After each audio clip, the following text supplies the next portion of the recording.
Ada apa lu dina iki? Aku arep masak seenak-enak dina iki.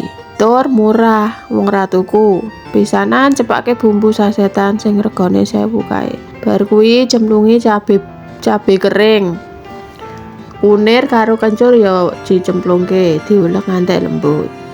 Lek ngulek siji-siji wae ben modo gampang. Brambang aja lali. Soale rada angel, tambah uyah men mayar lek ngulek. Bawang putih, miri diulek ngantek lembut. Nek wis lembut, cepake wajan disoki lenga. Bar kuwi bumbu ditumis ngantek wangi. Bumbu pawone aja lali, ana salam, laos, dong jeruk, serai dimplongke. Tambahi kunir, tambahi tumbar bubuk. Tambahi rese sing wis diulek.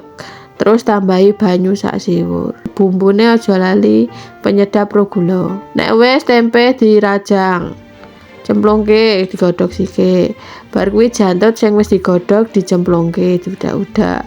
Cemplungi dongso ben ana ijo-ijone, udak-udak. Antene cemplungke, nek wis diudak-udak aja nganti pecah.